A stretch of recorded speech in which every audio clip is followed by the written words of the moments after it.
আসসালামু আলাইকুম ভাই ও বোনেরা, আপনারা কেমন আছেন? আপনাদের দোয়ায় আমিও ভালো আছি।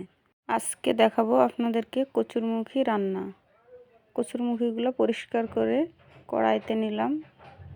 সামান্য পানি, সিদ্ধ হতে যতটুকু পানি লাগে ততটুকু পানি দিবেন পরিমাণ মতো।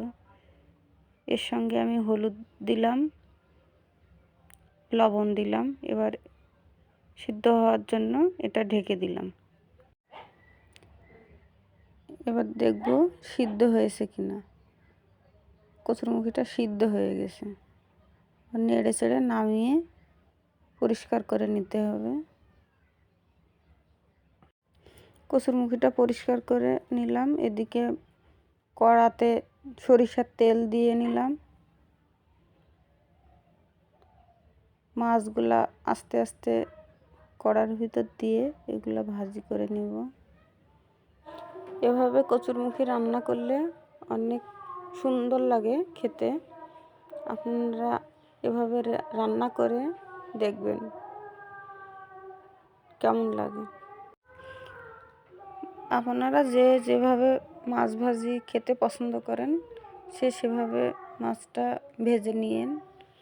কেউ হালকা ভাজি, কেউ কড়া ভাজি খায়। আমার মাছ ভাজিগুলা হয়ে গেছে, উঠায় নিলাম।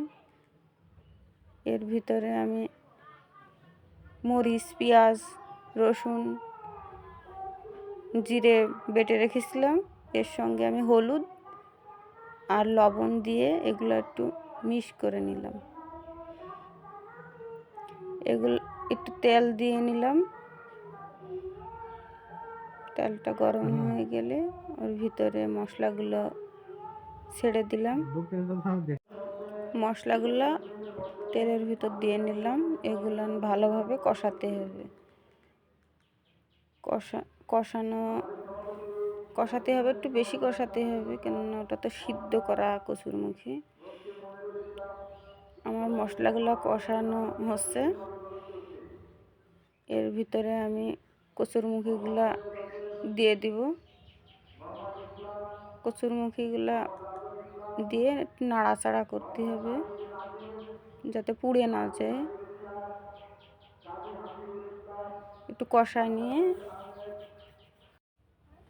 আপনাদের উৎসাহ পেলে আমি আরও নতুন নতুন ভিডিও দিব। আপনারা এবার আমি কচুরমুখীর ভিতরে পানি দিয়ে নিলাম। পানি দেওয়া হয়ে গেলে এবার আমরা ঢাকনা দিয়ে ঢেকে দিব। ফুটে আসলে এবার এর ভিতরে মাছ দিয়ে নিব। মাছ দেওয়া হয়ে গেলে আবার ঢাকনা দিয়ে ঢেকে দেব। আমার ভিডিওটা যারা দেখছেন তারা লাইক, কমেন্টস, শেয়ার করবেন। অবশেষে রেডি হয়ে গেল কচুরমুখী ও রুই মাছের ঝোল তরকারি। ভিডিওটা সবাই শেয়ার করবেন, আমার জন্য দোয়া করবেন, পাশেই থাকবেন। আল্লাহ হাফেজ।